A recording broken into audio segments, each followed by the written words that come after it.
بسم اللہ الرحمن الرحیم الحمدللہ رب العالمین والصلاة والسلام علی سید الانبیاء والمرسلین محمد وآلہ وصحبہ اجمعین اما بعد۔ گزشتہ کل بتایا تھا کہ اللہ تبارک و تعالیٰ نے جو نعمتیں ہمیں عطا کی ہے، جو مال ہمیں عطا کیا ہے، اس کو اس کے راستے میں خرچ کرنا چاہیے۔ دوسری بات یہ بتائی کہ اس مال کو خرچ کرنے میں شروعات اور ابتدا کہاں سے کرنی چاہیے۔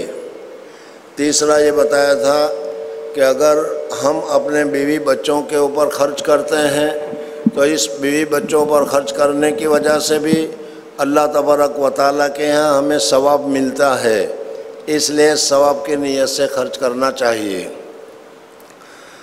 آج ایک نئی بات علامہ نووی رحمۃ اللہ تعالیٰ علیہ یہاں پر ذکر کر رہے ہیں۔ باب الانفاق مما یحب ومن الجید۔ اللہ تبارک و تعالیٰ کے راستے میں خرچ کرنے کا ثواب اور فضیلت تو معلوم ہو گئی۔ اب دوسری چیز یہ فرما رہے ہیں کہ کس چیز کو اللہ کے راستے میں دینا چاہیے اور کیسی چیز اللہ کے راستے میں دینی چاہیے۔ دو چیزیں تمہارے سامنے یہاں پر ذکر کر رہے ہیں۔ عامتاً اس سلسلے میں بھی ہم سے خطا ہوتی ہے، کوتاہی ہوتی ہے۔ جو چیز اچھی ہو اس اچھی سی چیز کو تو ہم اپنے لیے نکال کر رکھ دیتے ہیں کہ رہنے دو، کام آئے گی، ہم کھائیں گے، بچے کھائیں گے۔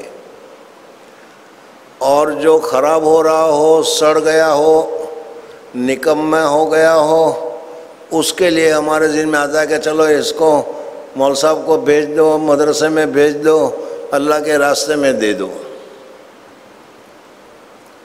مصنف رحمۃ اللہ علیہ فرماتے ہیں کہ جو چیز تم کو بہت زیادہ اچھی لگے، تم کو جو چیز بہت زیادہ پسند ہو، جو تم کو اچھی معلوم ہو، اس کو اللہ تبارک و تعالیٰ کے راستے میں خرچ کرنا چاہیے۔ حضرت اقدس تھانوی رحمۃ اللہ علیہ کے مواعظ دعوات ابدیت کے نام سے مشہور ہے۔ حضرت اقدس نے اس مسئلے کو کسی جگہ پر ذکر کیا ہے اور بہت بہترین مثال ذکر کی ہے، اور وہ مثال بالکل آج کل ہماری ذہنوں کی نمائندگی کرتی ہے۔ ہمارے دماغوں میں کیا ہے، ہم کس طریقے سے کرتے ہیں، وہ اس میں حضرت نے پوری تفصیل کے ساتھ ذکر کیا ہے۔ بزرگوں اور دوستوں، یہ بات بالکل صحیح ہے۔ اللہ کے راستے میں ہم دیتے ہیں، ڈالر بھی دیتے ہیں، لیکن جو ڈالر نہیں چلے گا، جو کینسل ہو گیا، جو خراب ہو گیا، اس کو ہم اللہ کے راستے میں دیتے ہیں، اور جو چل رہا ہو اس کو اپنے پاس رکھتے ہیں۔ آپ حضرات کے یہاں تو ایسا نہیں ہوگا ماشاءاللہ، لیکن ابھی ہمارے یہاں ایک ظالم گورنمنٹ آئی تھی اور اس نے سارے 1000 کے نوٹ اور 500 کے نوٹ بند کر دیے۔ آپ مانیں گے نہیں، مدرسے میں جہاں میں رہتا ہوں راندیر میں، اس کی بلڈنگ ہے، اس کے کرایہ داروں کے 10 سال کے، 15 سال کے، 20 سال کے کرائے باقی تھے۔ انہوں نے کرائے دیے نہیں تھے، لیکن جہاں یہ نوٹ بند ہو گئے وہ سارے کے سارے نوٹ لے کر آئے کہ 10 سال کا کرایہ اپنا لے لو، 20 سال کا کرایہ اپنا لے لو۔ ہمارے ایک دوست ہیں جو مدرسہ چلاتے ہیں، انہوں نے بھی آ کر کہا کہ بہت سارے لوگ آئے، کہا کہ یہ اللہ کے راستے میں لے لو۔ میں تو سب لے رہا ہوں، میں لوں کہ نہیں؟ میں نے کہا لے لو، سب لے لو، کافی ہے۔ بہت بڑی رقم اس کے پاس اس طریقے سے آئی۔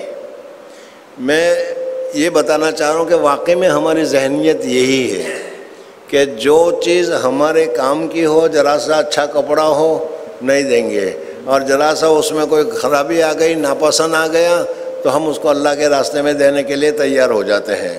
مصنف رحمۃ اللہ علیہ فرماتے ہیں کہ اللہ کے راستے میں جو دینا ہو وہ چیز دو جو تم کو سب سے زیادہ پسندیدہ ہو، اور وہ چیز دو جو جید، سب سے زیادہ عمدہ ہو، اچھی ہو۔ تو ان دونوں چیزوں میں ہمارے یہاں کوتاہی ہے۔ انشاءاللہ اس قسم کی کوتاہی ہم کیا اس قسم کی کوتاہی ہم کریں گے نہیں کریں گے؟ یہ بات مشکل ہے، دیکھو زبان سے ہی نہیں نکل رہا، پھر تعلیم کا فائدہ کیسے ہو؟ سنتے وقت بھی ہم طے کر رہے ہیں کہ سن لیں گے، لیکن کرنے کا نہیں ہے، تو پھر فائدہ ہوگا کیسے؟ انشاءاللہ اللہ کے راستے میں سب سے عمدہ چیز جو ہوگی، سب سے پسندیدہ چیز ہوگی، اس کو دینے کی ہم کوشش کریں گے۔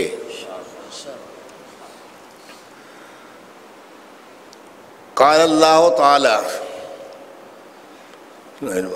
لن تنالوا البر حتى تنفقوا مما تحبون، وقال تعالی یا ایھا الذین آمنوا انفقوا من طیبات ما کسبتم ومما اخرجنا لكم من الارض ولا تیمموا الخبیث منه تنفقون۔ وعن انس رضی اللہ تعالی عنہ قال كان ابو طلحة اکثر الانصار بالمدینة مالا من نخل وكان احب امواله الیہ بیرحاء وكانت مستقبلة المسجد وكان رسول الله صلى الله عليه وسلم يدخلها ويشرب من ماء فيها طيب یا طیب۔ قال انس فلما نزلت هذه الآية لن تنالوا البر حتى تنفقوا مما تحبون قال ابو طلحة الى رسول الله صلى الله عليه وسلم فقال يا رسول الله ان الله تعالى انزل عليك لن تنالوا البر حتى تنفقوا مما تحبون وان احب مالي الي بیرحاء وانها صدقة لله تعالى ارجو برها وزخرها عند الله تعالى فضعها يا رسول الله صلى الله عليه وسلم حيث أراك الله فقال رسول الله صلى الله عليه وسلم بخ ذلك مال رابح ذلك مال رابح وقد سمعت ما قلت وإني أرى أن تجعلها في الأقربين قال أبو طلحة أفعل يا رسول الله وقسمها أبو طلحة فی اقاربہ و بنی امہ متفق علیہ۔ قرآن پاک میں آیت نازل ہوئی، چوتھے پارے کی یہ پہلی آیت ہے۔ لن تنالوا البر، تم ہرگز بھلائی کو حاصل نہیں کر سکتے۔ لن تنالوا البر حتی تنفقوا، یہاں تک کہ تم خرچ کرو، مما تحبون، اس چیز کو جس کو تم پسند کرتے ہو، یعنی جو چیز تم کو زیادہ پسند ہو، جو چیز تم کو زیادہ اچھی لگے، اس کو جب تک اللہ کے راستے میں تم خرچ نہیں کرو گے، بھلائی اور اللہ تبارک و تعالیٰ کی رضا اور اللہ تبارک و تعالیٰ کی محبت حاصل نہیں کر سکتے۔ بزرگوں اور دوستوں، ساری نعمت اللہ تبارک و تعالیٰ کی دی ہوئی ہے۔ رمضان کا موقع ہے اور عامتاً ہم لوگ، ہمارے برادری کے لوگ جتنے بھی ہیں گجراتی، وہ عامتاً اسی رمضان میں زکوٰۃ بھی نکالتے ہیں، لیکن زکوٰۃ نکالنے کے سلسلے میں بھی پوچھتے ہیں کہ بھائی چاندی کا سونے کا بھاؤ کیا ہے۔ اگر کسی نے بتایا، لندن کے حساب سے بتا رہا ہوں، 335 پاؤنڈ پر تولہ ہے، دوسرا بتا رہا ہے 330 پر تولہ ہے، تیسرا بتا رہا ہے 325 پر تولہ ہے، تو ہم 325 کا حساب لگائیں گے، 335 کا حساب نہیں لگائیں گے۔ ہے یا نہیں؟ ہمارا مزاج ایسا ہے یا نہیں؟ اللہ تبارک و تعالیٰ نے نعمت دی ہے تو 335 کا بھاؤ ہے، ٹھیک ہے 335 لگاؤ، لیکن اگر 40 لگاؤ گے تو اللہ تبارک و تعالیٰ کے یہاں تمہارا مال مقبول ہوگا. اللہ تبارک و تعالیٰ بھی خوش ہوں گے کہ دیکھو میرا بندہ جتنا واجب ہو رہا ہے اس سے زیادہ نکل رہا ہے. اسی طریقے سے آم کا موقع اب یہاں تو ہے نہیں، لیکن ہمارے یہاں آم کا موقع ہوتا ہے تو جو آم بہت عمدہ قسم کے ہو، اچھا قسم کے ہو، اپنے کھاؤں پوئی رن ہر روا دے، اور جو ہلکے قسم کے ہو، گھٹیا قسم کے ہو، اس کو مدرسے میں بھیج دو، بیچارے طلبہ بھی تو کھاوے، یعنی کتنا بڑا احسان کر رہے ہیں. یہ چیز مناسب نہیں ہے. اللہ تبارک و تعالیٰ کے راستے میں جو بھی دو گے اللہ تبارک و تعالیٰ قبول کرے گا، لیکن اللہ تبارک و تعالیٰ تمہارے دل کو، تمہارے جذبے کو، تمہاری نیت کو دیکھتا ہے. بات بتا رہا تھا حضرت اقدس تھانوی رحمۃ اللہ تعالیٰ علیہ کی. حضرت اقدس تھانوی رحمۃ اللہ علیہ نے اس مسئلے کو سمجھاتے ہوئے ایک واقعہ ذکر کیا کہ کسی جگہ پر کسی عورت نے اپنے بچے کو کھیر پکا کر ایک پلیٹ میں دے دی کہ بچہ کھائے. اتفاق کا کرنا ایسا ہوا کہ وہ بچہ چھوٹا تھا، وہ روک نہیں سکا، اور کتا یا کیا ہے کوئی دوسری چیز اس آئی اور آ کر اس نے اس میں منہ ڈال دیا. ماں نے دیکھ لیا تو وہ جلدی سے آئی اور بچے کے پاس سے وہ کٹورا، وہ پیالہ لے لیا اور وہ کھیر لے لی اور اس کو دوسری ایک پلیٹ میں ڈال دی.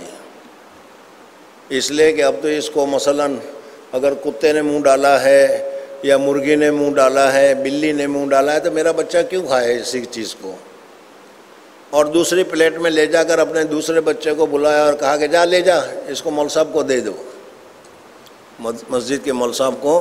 اس لیے کہ مسجد کا مول صاحب بیچارہ ایسا ہوتا ہے کہ ہر ایک اس کے پاس بھیجتے رہتے ہیں، اور مول صاحب خوش بھی ہوتے ہیں کہ لو بھائی ہدیہ آیا، لیکن یہ نہیں دیکھتا کہ کیسا آیا ہدیہ. خیر بہرحال یہاں تو بھیجتے نہیں، اس لیے کوئی پریشانی نہیں، گھبراؤ مت. یہ بچہ گیا اور جا کر وہ مول صاحب کو کہا کہ اماں نے یہ چیز آپ کے پاس بھیجی ہے. مول صاحب بھی وہیں کے تھے، جانتے تھے، تو اس کو وہ لگے اتنی سی بھیجی، ارے کچھ زیادہ بھیجنا چاہیے تھا، ذرا سی تھوڑی سی کھیر بھیجی پلیٹ میں. اس نے پلیٹ لے کر پھینک دی کہ نہیں چاہیے، لے جاؤ یہاں سے. وہ چھوٹا بچہ رونے لگا. وہ مول صاحب اسے کہہ رہے ہیں کہ بھائی کیوں رو رہا ہے تو؟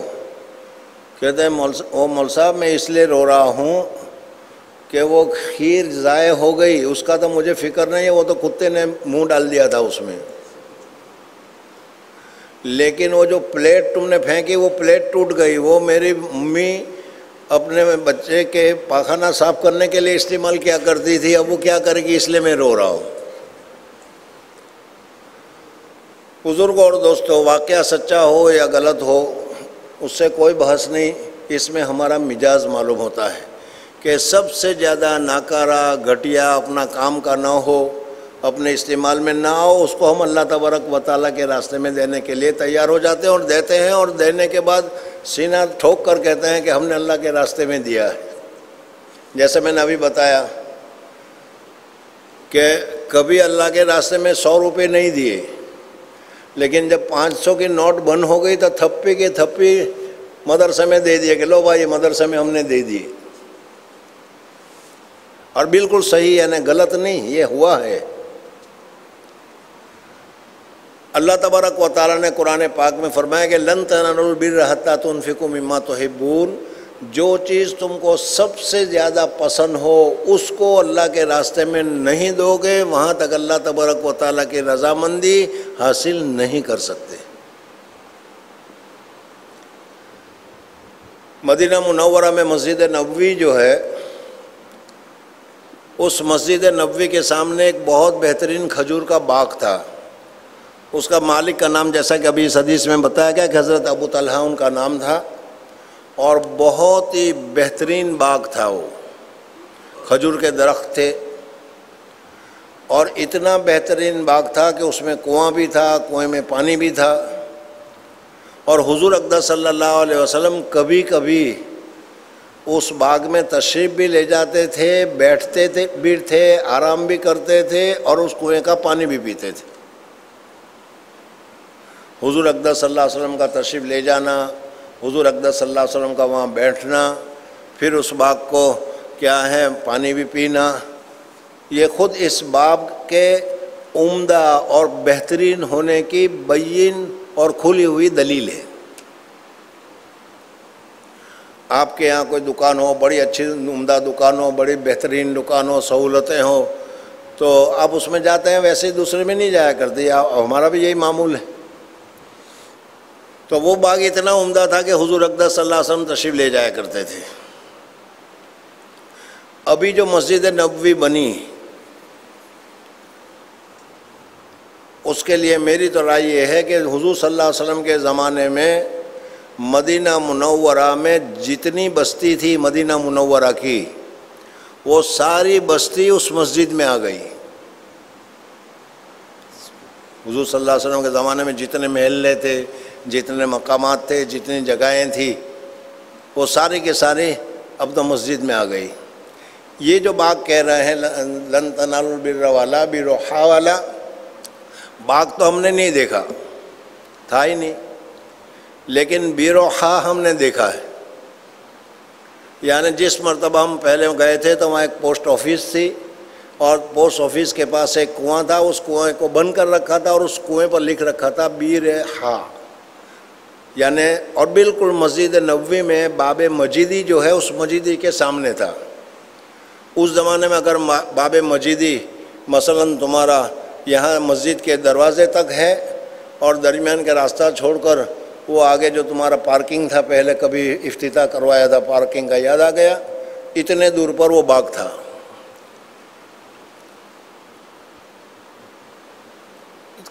مسجد جدید نئی بننے کے بعد جب جانا ہوا تو میرے دل میں خیال آیا، یہ بہت سارے لوگ کہتے ہیں کہ حضور اقدس صلی اللہ علیہ وسلم کے زمانے کی کوئی علامت انہوں نے باقی نہیں رکھی، ہر ایک آدمی کہتا ہے وہ، لیکن یہ غلط ہے۔ حضور اقدس صلی اللہ علیہ وسلم کے زمانے کی اسی حالت پر تو کوئی چیز باقی نہیں رکھی، اس وجہ سے کہ ہمارا ہی ٹھکانہ نہیں۔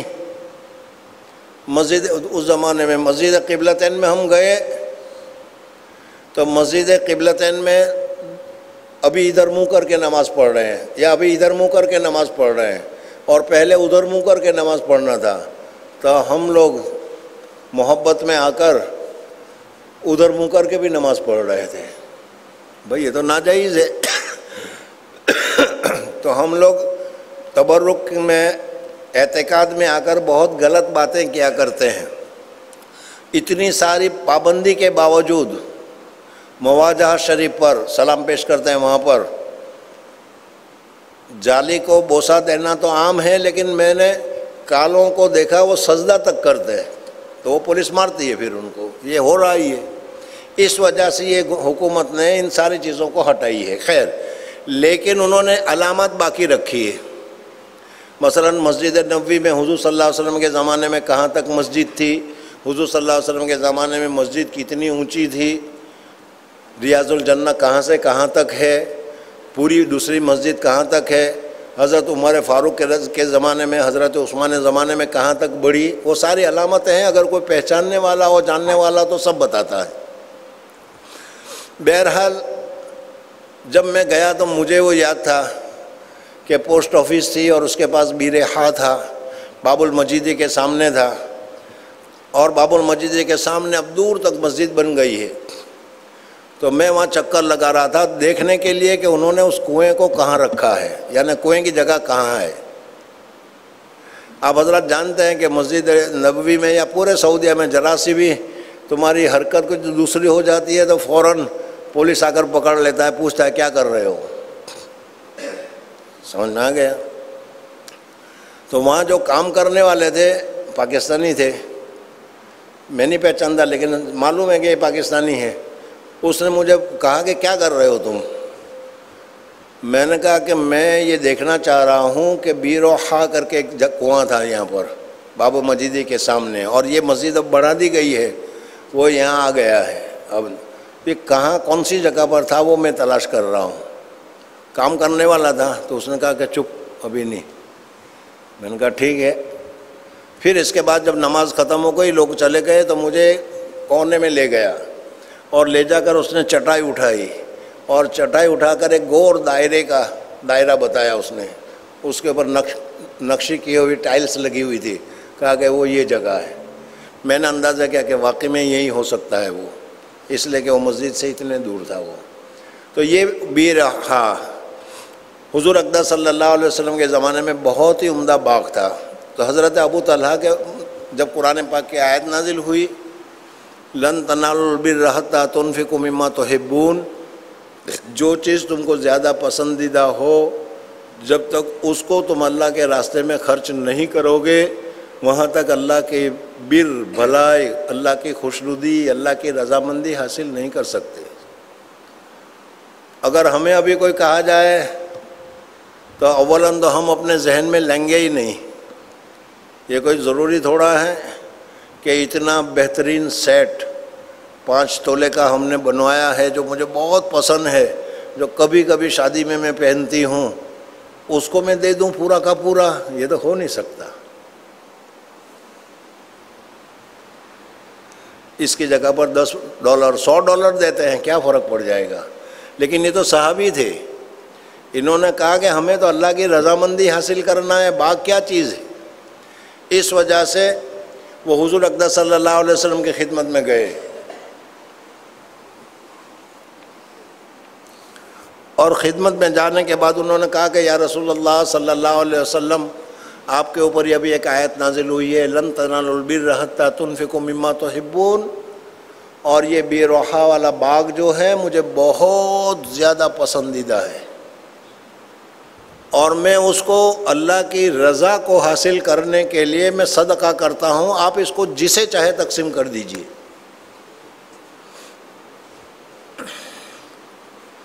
اس میں بھی دیکھیے اللہ کے راستے میں دینے میں ہم نے لاکھ روپے دے دیے لیکن شرط لگائے گا آماج خرچ ہونا ہے بیجوانی، اور یہ کہہ رہے ہیں کہ جہاں چاہے آپ خرچ کیجئے، مجھے اس کی کوئی پرواہ نہیں، آپ جہاں چاہے اس کو خرچ کر دیجئے. حضور اقدس صلی اللہ علیہ وسلم نے جب یہ سنا تو حضور اقدس صلی اللہ علیہ وسلم کو کتنی مسرت ہوئی، کتنی خوشی ہوئی کہ حضور اقدس صلی اللہ علیہ وسلم نے فرمایا کہ بخ بخ بخ بخ، ارے ارے ارے واہ واہ واہ واہ، کیا کر رہے ہو، یہ کیا ہے، جیسا ہم بولتے ہیں اس طریقے سے حضور اقدس صلی اللہ علیہ وسلم نے فرمایا. تو انہوں نے کہا کہ یا اللہ، یا رسول اللہ، مجھے تو اللہ کی محبت حاصل کرنا ہے، باغ کیا چیز ہے. حضور اقدس صلی اللہ علیہ وسلم نے فرمایا کہ اچھی بات ہے، پھر اگر تمہارا ارادہ یہی ہے تو پھر اس کو اپنے رشتہ دار، اپنے قریبی لوگ جو غریب ہیں، تمہارے چچا کے لڑکے، تمہارے رشتہ دار جو غریب اور محتاج ہیں، انہی کو دے دو. اس وجہ سے کہ فارسی میں ایک مثل ہے، اول خیش بعدہ درویش، پہلے اپنے رشتہ دار جو غریب ہیں اس کو دو، پھر درویش اور فقیروں کو دو. آج اس میں بھی ہماری کوتاہی ہے کہ اپنے رشتہ دار، اپنے جو قریبی تعلق والے، وہ تو بیچارے فقیر اور محتاج ہوتے ہیں اور ان کو چھوڑ کر لاکھوں کا صدقہ اور خرچہ ہم دوسروں پر کرتے ہیں. حضور اقدس صلی اللہ علیہ وسلم نے یہاں فرمایا کہ اپنے رشتہ داروں پر اس کو خرچ کرو.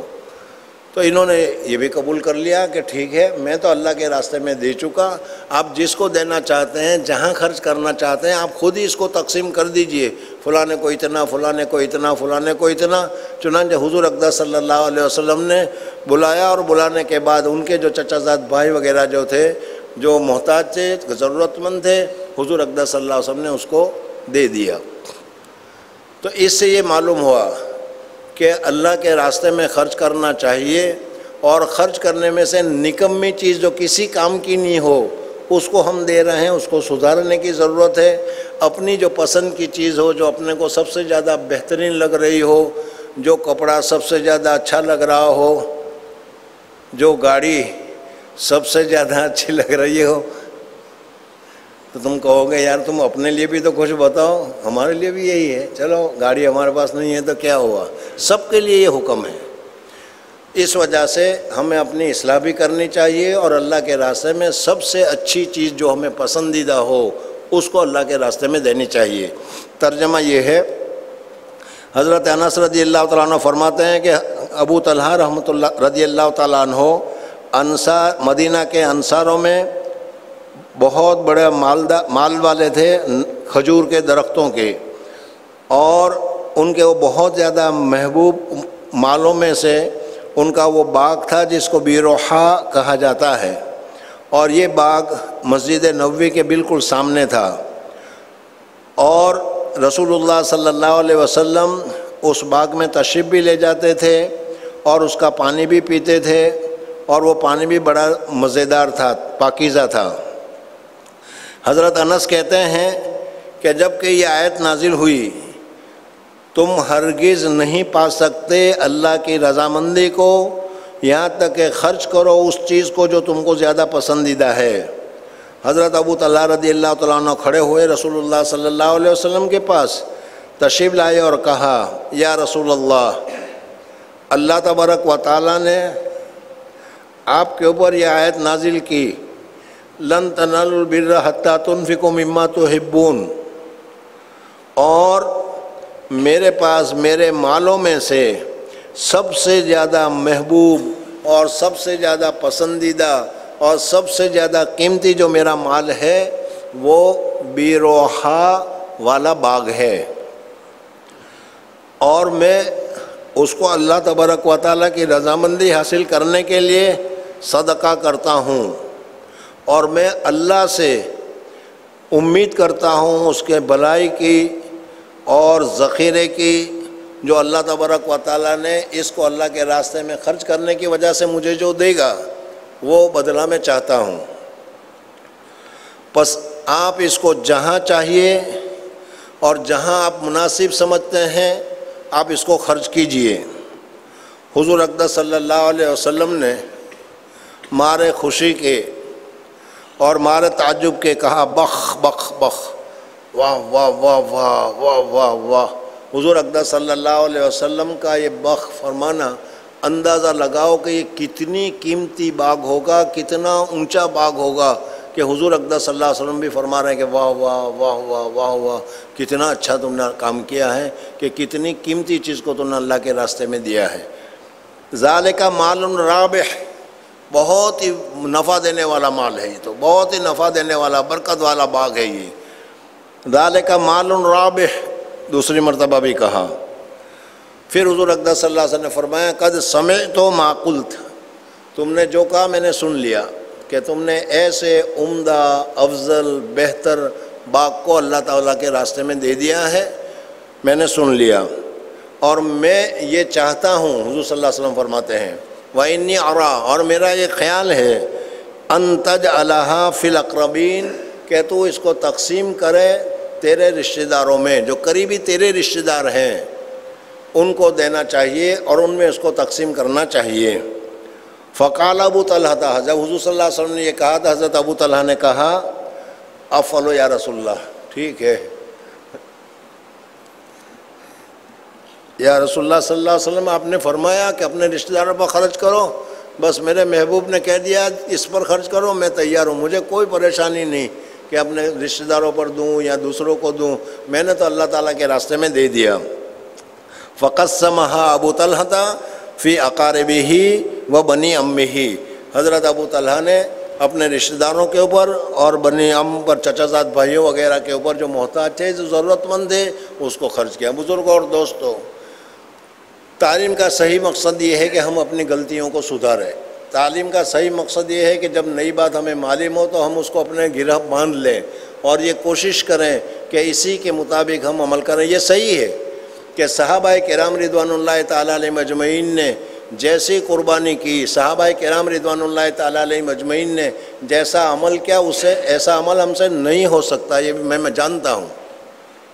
آج ہم کوئی بھی مسئلہ بتاتے ہیں تو صحابہ کرام یہ سمجھتے تھے کہ حضور صلی اللہ علیہ وسلم نے مجھے ہی کہا۔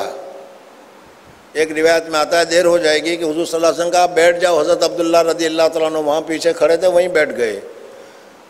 وہ یہ سمجھے کہ حضور صلی اللہ علیہ وسلم نے مجھے ہی حکم دیا ہے، اور آج اگر ہم کہیں تقریر کریں تو ہر ایک یہ سمجھتا ہے کہ مجھے نہیں کہا تو فلانے کو کہا، وہ کر رہا ہے، حالانکہ وہ خود کر رہا ہے لیکن اپنے آپ کو وہ نہیں سمجھتا۔ یہ ہماری سب سے بڑی کوتاہی ہے، اور اسی وجہ سے یہ ساری تقریریں ہماری بیکار جاتی ہے، اس کے اوپر اثر نہیں ہوتا۔ اس وجہ سے جو نئی بات ہو، حضرت شیخ نور اللہ مرقدہ نے ہمیں بتایا تھا کہ اگر کوئی بات ملے اور کوئی بات سنو تم، تو یہ دیکھو کہ تمہارے اندر ہے یا نہیں۔ اگر تمہارے اندر ہے تو اللہ کا شکر ادا کرو، اور اگر تمہارے اندر نہیں ہے تو اس کو اپنا لو اور کوشش کرو کہ آج سے ہم اسی طریقے سے زندگی گزاریں گے۔ اللہ تعالیٰ مجھے اور آپ حضرات کو عمل کرنے کی سعادت اور توفیق نصیب فرمائے۔ سبحان اللہ و بحمدہ، سبحانک اللہم و بحمدک، نشہد ان لا الہ الا انت، نستغفرک و نتوب الیک۔